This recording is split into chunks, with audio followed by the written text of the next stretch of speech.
Start करते हैं। Class 6 geography chapter 6 major landform of the earth से you must have seen some of the landform features as shown in the figure 6.1 below. यानी कि ये जो चीज़ें दिखाई हैं इनमें से आपने कुछ ना कुछ तो देखा होगा। ये लैंडफॉर्म के पार्ट हैं, जैसे माउंटेन हो गए, ठीक है, लेक्स हो गई, रिवर हो गए, प्लेन हो गए, हिल हो गए। तो आपने इसमें से कुछ ना कुछ देखा होगा।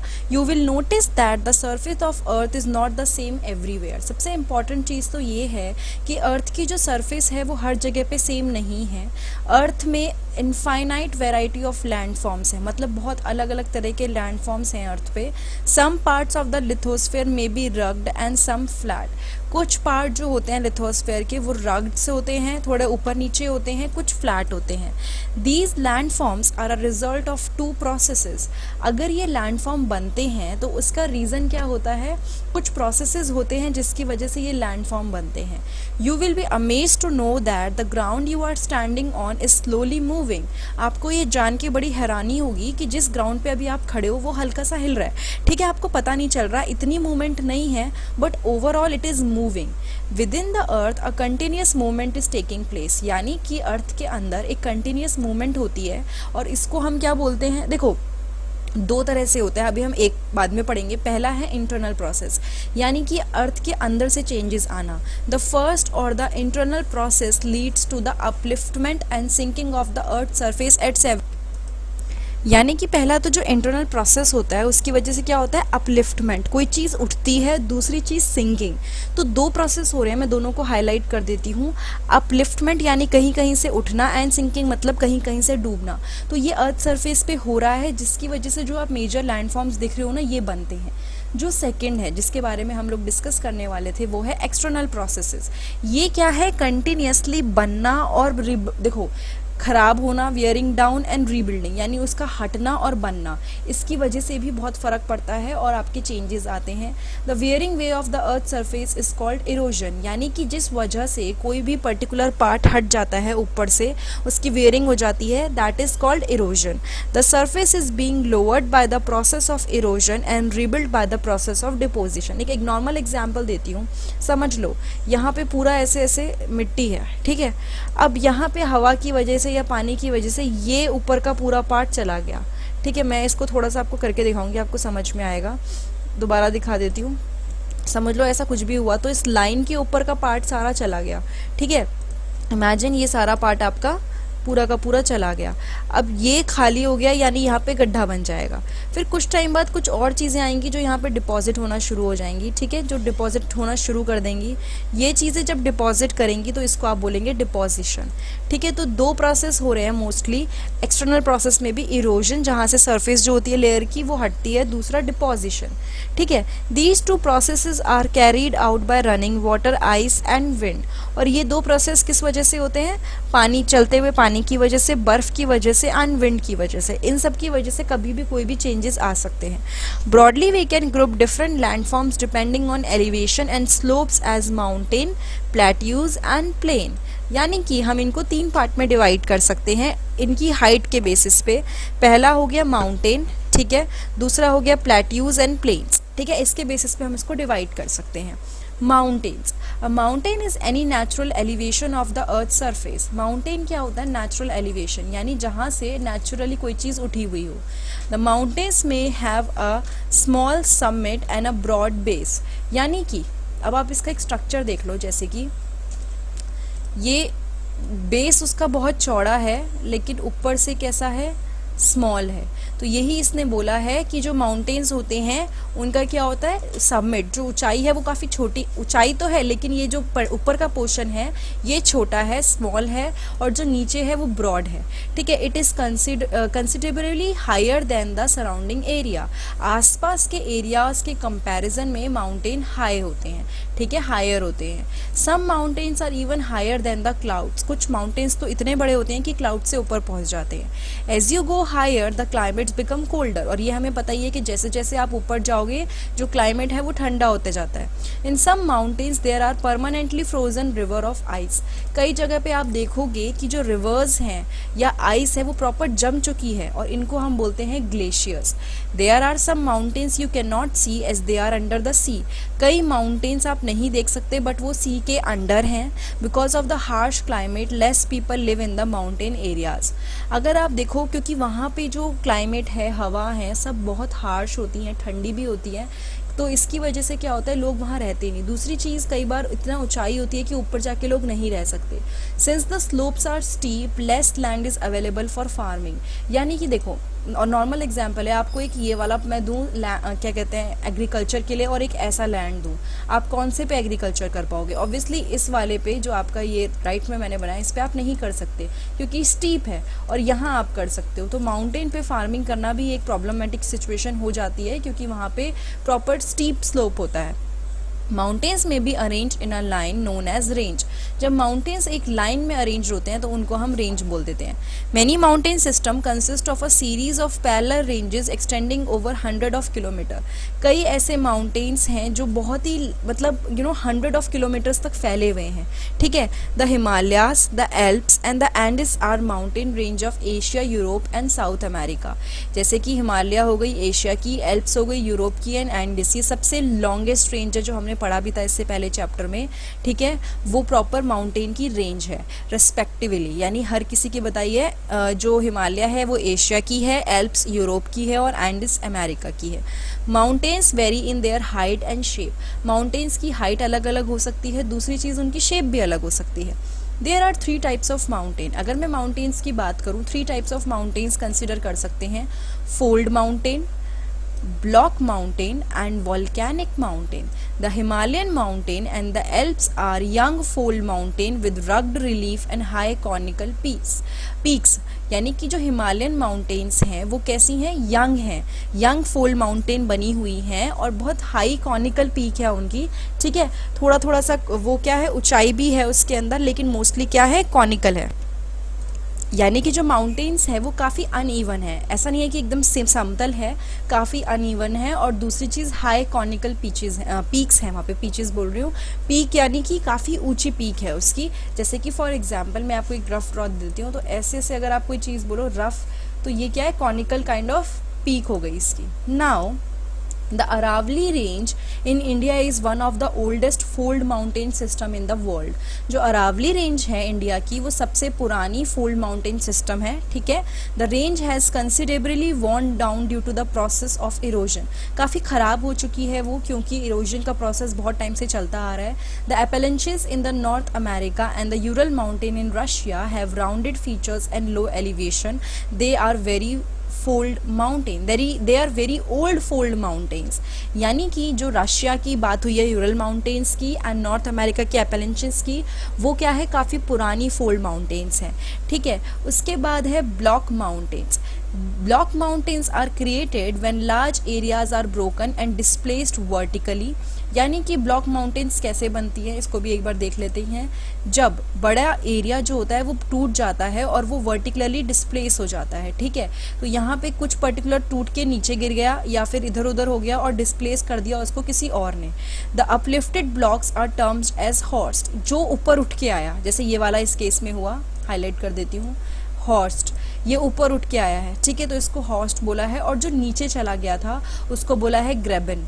ठीक है. ये बात हो रही है आपकी ब्लॉक माउंटेन्स की, क्योंकि कुछ पार्ट डिस्प्लेस होता है, कुछ पार्ट क्या होता है, नया आता है. तो यहाँ पे जो उठ के आता है वो हॉर्स्ट है और जो नीचे चला जाता है वो ग्रेबन कहलाता है. The Rhine valley and the वॉस्गिस mountain in Europe are example of such mountain system. जो ये राइन वैली है, नाम है जगहों के. ठीक है. और वॉस्गिस माउंटेन कहाँ पे, यूरोप में है, वो माउंटेन सिस्टम का एग्जाम्पल है. Locate them on the world map in the atlas and find out some more example of this type of landform. आप उनको लोकेट कर सकते हो और आपको एग्जाम्पल भी मिल जाएगा अगर आप ढूंढेंगे तो. उसके बाद है volcanic mountains are form due to volcanic activity. उसके नाम से ही पता चल रहा है वो माउंटेन जिसके ऊपर काफ़ी सारी वॉल्केनिक एक्टिविटी होती है उसको हम वॉल्केनिक एक्टिविटी बोलते हैं. वो बनती ही इसलिए है क्योंकि उसके ऊपर कई सारे वॉल्केनिक जो भी चीज़ें हुई, चेंजेस आए, उसकी वजह से वो फॉर्म हुई. Mount Kilimanjaro in Africa and Mount Fujiyama in Japan are example of such mountains. ठीक है, वहाँ पे वॉल्केनो भी काफ़ी आते हैं, बट ये एग्जाम्पल दिया है कि ये माउंटेन्स ऐसे डेवलप हुई है। माउंटेन्स काफ़ी यूजफुल है। ठीक है, the mountains are a store house of water, पानी स्टोर करके रखती हैं अपने अंदर। और many rivers have their sources in the glaciers in the mountain, कई ऐसी रिवर्स हैं जिनका एक्चुअली सोर्स जो है, जहाँ से वो जनरेट हो रही हैं, वो माउंटेन ग्लेशियर से जनरेट हो रही हैं। ठीक है, reservoir are made and the water is harnessed for the use of people, कई बार रिजर्वॉयर बनाए जाते हैं, ठीक है, ताकि पानी स्टोर कर सकें, और वाटर को भी स्टोर किया जाता है लोगों के यूज़ के लिए। Water from the mountain is also used for irrigation, irrigation सिंचाई के लिए यूज़ होता है। एंड हाइड्रो इलेक्ट्रिसिटी, यानी पानी से बिजली उत्पन्न करने के लिए यूज़ होता है। उसके अंदर क्या करते हैं, डैम वगैरह लगाते हैं, ताकि जब पानी आके तेज़ स्पीड से गिरता है तो टरबाइन मूव करती है और फाइनली इलेक्ट्रिसिटी जनरेट हो पाती है। ठीक है, उसके बाद आ जाते हैं हम, the river valley and terraces are ideal for cultivation of crops, यानी कि रिवर वैली और टेरेसेस जो हैं वो कल्टीवेशन ऑफ क्रॉप्स के लिए काफ़ी इंपॉर्टेंट है। कल्टीवेशन ऑफ क्रॉप्स, क्रॉप्स को कल्टीवेट करना, उनको उगाना। देखो टेरेसेस होता है अलग अलग, जैसे आपको एक लेवल दे देती हूँ, ऐसे ऐसे इस टाइप से आपको टेरेस फार्मिंग भी देखने को मिलेगी, तो ये माउंटेन्स पे काफ़ी अच्छे से हो पाती है। Mountains have a rich variety of flora and fauna, बहुत सारी माउंटेन्स हैं जिस पे लोग कम जाते हैं, वहाँ पे वैरायटी ऑफ फ्लोरा यानी कि पौधे, एंड फौना यानी कि आपको सारे के सारे एनिमल्स वहाँ पे मिल सकते हैं। तो फॉरेस्ट प्रोवाइड, जो फॉरेस्ट होता है वो फ्यूल, फॉडर, शेल्टर, खाना, जो जानवरों का खाना होता है वो फ्यूल, यानी हमारा जो भी हम यूज़ करते हैं वुड वगैरह, किसी भी चीज़ की इलेक्ट्रिसिटी के लिए, वो सब कुछ, इलेक्ट्रिसिटी भी नहीं बोलूँगी, फायर के लिए, अलग अलग पर्पस के लिए हम यूज़ करते हैं, वो फॉरेस्ट से मिलता है। रहने के लिए दूसरी चीज़, और कई जैसे प्रोडक्ट्स होते हैं, गम, रेजिन वगैरह, वो सब हमें माउंटेन से मिलते हैं। ठीक है, उसके बाद है mountain provide an idyllic site for tourist, काफ़ी अच्छी साइट होती है टूरिस्ट के लिए, लोग घूमना पसंद करते हैं। अगर कोई गर्मी की जगह से आएगा तो उसको माउंटेन में अच्छा लगेगा, क्योंकि वो ठंड देखेगा या चेंज होगा इन्वायरमेंट। तो ये एक एग्जाम्पल दिया है कि वो टूरिस्ट के लिए भी अच्छा है। They visit the mountains for their scenic beauty, वही उनको खूबसूरती देखना अच्छा लगता है माउंटेन्स की। लोग हिल स्टेशंस पे जाते हैं वहाँ पे जितनी सुंदरता है वो देखने के लिए। कई स्पोर्ट्स वहाँ पे होते हैं, जैसे कि पैराग्लाइडिंग, ठीक है, hang gliding, river rafting and skiing in popular in the mountain. ये स्कीइंग है, ठीक है, क्या करते हैं, बर्फ़ पे फिसलते हैं लोग, जाके नीचे वो लगे होते हैं उनके पास, प्रॉपर मतलब इंस्ट्रूमेंट्स के साथ ही करते हैं। बट देन कई सारे स्पोर्ट्स होते हैं जो माउंटेन पे हो पाते हैं। और उसके बाद बोला है कि आप कुछ ऐसी जगहों के नाम बताओ जहाँ पे स्पोर्ट्स से काफ़ी एसोसिएटेड है। Now we will come to plateaus. A plateau is an elevated flat land, यानी कि लैंड जैसा एरिया है जो थोड़ा उठा हुआ है। ठीक है, it is flat topped table land standing above the surrounding area, यानी कि आसपास के एरिया के कंपैरिजन में समझ लो, अगर आसपास लैंड है, ठीक है, तो प्लेट्यू, उसके ऊपर जो एरिया ऐसे खड़ा हो जाता है उसको हम प्लेट्यू बोल देते हैं। ठीक है, सराउंडिंग एरिया के कंपैरिजन में जो एलिवेटेड एरिया है उसको प्लेट्यू बोला है। अ प्लेट्यू में हैव वन और more side with steep slopes, plateau का क्या क्वालिटी हो सकती है, उसकी एक से ज़्यादा साइड्स हो सकती है, काफ़ी स्टीप स्लोप हो सकता है। स्टीप स्लोप मतलब देखो मैंने वही एग्जाम्पल दिया था, अगर कोई लैंड ऐसा है और कोई लैंड ऐसा है तो ये आपका स्टीप स्लोप कहलाएगा। The height of plateau often varies from few 100 metres to several 1000 metres, फ़र्क डिफरेंट हो सकता है, कहीं पे हो सकता है कुछ ही 100 मीटर्स हो और कहीं पे बहुत ज़्यादा मतलब हाइट हो। प्लेट्यूज लाइक माउंटेन में बी यंग और ओल्ड, जैसे माउंटेन्स हम कहते हैं कि बहुत पुराने हैं, बहुत नए हैं, ऐसे ही प्लेट्यूज के बारे में हम बोल सकते हैं कि यंग भी हो सकते हैं, नए नए बने हुए, और पुराने भी हो सकते हैं। The Deccan plateau in India is one of the oldest plateau, यानी कि इंडिया में जो डेक्कन प्लेट्यू है वो सबसे पुराना, वन ऑफ द, सबसे पुराना तो नहीं, one of the oldest plateau है। East African plateau in Kenya, Tanzania and Uganda and the western plateau in Australia are the other example, ये भी पुराने प्लेट्यू के एग्जाम्पल है। Tibetan plateau is the highest plateau in the world, इसको मैं mark कर देती हूँ। तिब्बत प्लेट्यू सबसे हाईएस्ट प्लेट्यू माना जाता है। ठीक है, ये एक एग्जाम्पल दे रखा है प्लेट्यू का कि आसपास के कंपैरिजन में जो उठा हुआ है। ठीक है, उसके बाद उसका हाइट बोली जाती है 4000 से लेकर 6000 मीटर के बीच में। ठीक है, plateaus are very useful because they are rich in mineral deposits. अब प्लेट्यू का क्या, हमने माउंटेन के फंक्शन पढ़े थे कैसे हेल्पफुल हैं, वैसे ही प्लेट्यूज भी इंपॉर्टेंट हैं क्योंकि वहाँ बहुत सारे मिनरल्स मिलते हैं। As a result many of the mining areas in the world are located in the plateau areas, क्योंकि वहाँ बहुत सारे मिनरल्स मिलते हैं तो माइनिंग की जाती है। माइनिंग में क्या करते हैं, अलग अलग प्रोसेसेस से आपके जो ओर्स होते हैं, जो मिनरल्स होते हैं, उनको निकालते हैं। जो भी आप देख रहे हो, मेटल्स जो देख रहे हो, सब कुछ ये माइनिंग से निकलता है। तो यहाँ पे क्या बोला है कि मिनरल डिपॉजिट होते हैं प्लेट्यू में, तो इसलिए काफ़ी अच्छी माइनिंग हो पाती है।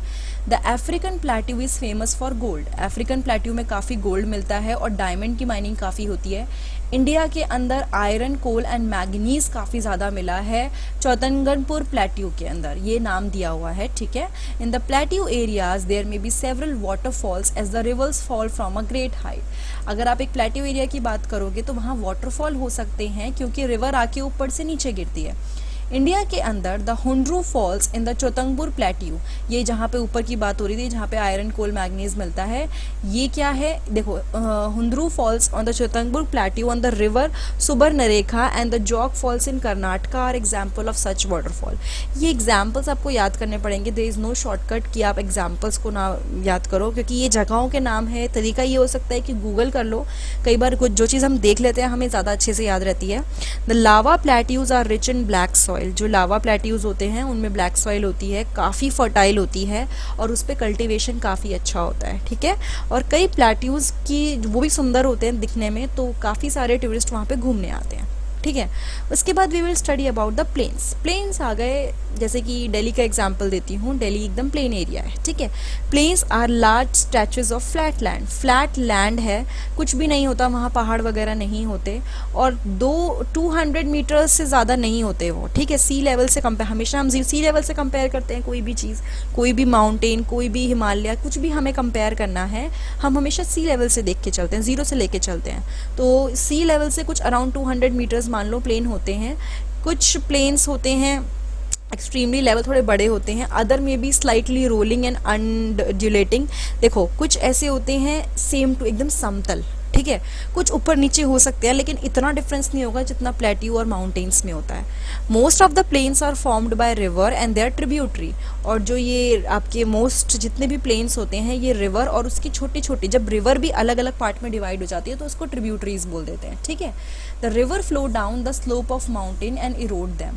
रिवर क्या करती है, माउंटेन की स्लोप से गिरती है और उसको इरोड कर देती है। एक एग्जाम्पल दे देती हूँ आपको, समझ लीजिए, इसको थोड़ा सा डिटेल में समझा देती हूँ। समझ लीजिए एक ऐसे कुछ एरिया है, ठीक है, ऐसे है, ऐसे, ठीक है। अब यहाँ से पानी यानी रिवर आपकी आएगी, तो वो क्या करेगी, ऐसे आएगी, कुछ टाइम बाद वो इसको इरोड करना शुरू कर देगी, इसको हटाना शुरू कर देगी, तो ये लैंड करते करते आपका समतल हो जाएगा, ठीक है। तो ये थोड़ा सा मैंने इसलिए दिया ताकि आपको समझ में आए। They carry forward the eroded material, और कई बार जो उनका इरोड मटेरियल होता है वो लेके जाती है। Then they deposit their load consisting of stone, sand and silt along their course and in their valleys. It is from these deposit that plains are form. तो उसने क्या बोला, जैसे कि यहाँ पे हमने जो समझाया था कि आपका ये था, एक तो यही हुआ कि आपका इरोड होना शुरू हो गया, तो ये आप इसको इरोड कर दिया, समतल बनाना शुरू कर दिया। लेकिन कई बार आगे जाके ये क्या करते हैं, ये जो भी चीज़ें इसके साथ आई हैं, समझ लो ब्लैक ब्लैक डिपॉजिट हैं जो इरोड हुआ है, ठीक है, तो ये ब्लैक यहाँ पे आना शुरू हो जाता है पूरे में, और ये लैंड बनना शुरू हो जाता है। ये कोई एक दो दिन का नहीं है कि कल इरोड हुआ आज लैंड बन गया, इसमें मतलब बहुत टाइम लगता है, millions of years, thousands of years इसके अंदर लग जाते हैं। तो इसलिए इस प्रोसेस को इस तरह बताया गया है। They carry forward the eroded material, जो भी मटेरियल टूटा उसको आगे ले जाते हैं, उसको वो लैंड पे डिपॉजिट कर देते हैं। It is from these deposit that plains are formed, और इन्हीं जो ये डिपॉजिट होता है इनसे क्या होता है, आपके प्लेन्स बन जाते हैं। Generally plains are very fertile, वैसे तो जो प्लेन्स होते हैं काफ़ी फर्टाइल होते हैं। Construction of transport network is easy, और जो आपका ट्रांसपोर्ट नेटवर्क होता है इधर से उधर जाना वो ईजी होता है, क्योंकि माउंटेन में इमेजिन करो आपको कोई बोले कि रेल लाइन लगानी है और आपको कोई बोले कि लैंड पे एक रेल लाइन लगानी है, तो आप कहाँ पे बोलोगे कि इजी होगा, ऑब्वियसली प्लेन पे, क्योंकि माउंटेन में तो आपको चढ़ के जो भी जैसे भी बनेगा वही मुश्किल हो जाएगा। इनफैक्ट एक नॉर्मल एग्जांपल देती हूँ, अगर आपको किसी माउंटेन एरिया में जाना है घूमने के लिए, आप देखोगे कितना ऊपर नीचे करके जाना पड़ता है, पूरा गाड़ी घूम जाती है, या जिसमें भी बस में आप जा रहे हो पूरा घूम जाता है, तो वहाँ तो चढ़ना ही इतना मुश्किल है। तो कंस्ट्रक्शन और ट्रांसपोर्ट वर्क जितना भी होता है ना, ये ऊपर इतना मुश्किल होता है, लेकिन उतना ही ईजी लैंड में है। Thus these plains are very thickly populated region of the world, इसीलिए जो प्लेन होते हैं ना वहाँ पे रहना आसान है, तो ये बहुत ही ज़्यादा पॉपुलेटेड रीजन्स होते हैं। Some of the largest plain made by the river are found in Asia and North America. ऐसे प्लेन्स जो रिवर्स ने बनाए हैं वो काफ़ी ज़्यादा एशिया में हैं और काफ़ी ज़्यादा नॉर्थ अमेरिका में हैं। जैसे कि अगर मैं एशिया की बात करूं तो ये जो प्लेन्स हैं ये किसने बनाए हैं, रिवर गंगा ने और ब्रह्मपुत्र ने इंडिया के अंदर, ठीक है, और यांगजे ने चाइना के अंदर। Plains are most useful area for human habitation, यानी कि लोगों के रहने के लिए काफ़ी यूजफुल एरिया है, काफ़ी सही है। There is a great concentration of people as more flat land is available for building houses as well as for the cultivation. अगर आप मुझसे पूछो किस रीजन की वजह से लोग यहाँ पे ज़्यादा होते हैं, तो देखो घर बनाना, ट्रांसपोर्ट, कोई भी चीज़ का लाना ले जाना सब कुछ बहुत आसान है, और सेम चीज़ अगर आपकी माउंटेन्स पे पहुंच जाती है तो मुश्किल हो जाती है। इसीलिए जो ये प्लेन एरियाज़ हैं ये बहुत ही क्या होते हैं, पॉपुलेटेड होते हैं। Because of fertile soils the land is highly productive for cultivation, क्योंकि सॉइल यहाँ पे फर्टाइल होती है, रिवर से आई होती हैं चीज़ें, तो यहाँ की सॉइल भी बहुत प्रोडक्टिव होती है, अच्छी होती है। इंडिया के अंदर इंडो गैग्नेटिक प्लेन्स हैं और वो बहुत ही ज़्यादा डेंसली पॉपुलेटेड रीजन है इंडिया का, ठीक है। उसके बाद we will study about the landforms and the people. Now landforms and the people. Humans have been living on different kind of landform in different way, यानी कि जो लोग हैं वो डिफरेंट टाइप के लैंडफॉर्म्स पे रह रहे हैं, चाहे वो माउंटेन रहा हो, चाहे वो प्लेन्स रहा हो, कुछ भी रहा हो।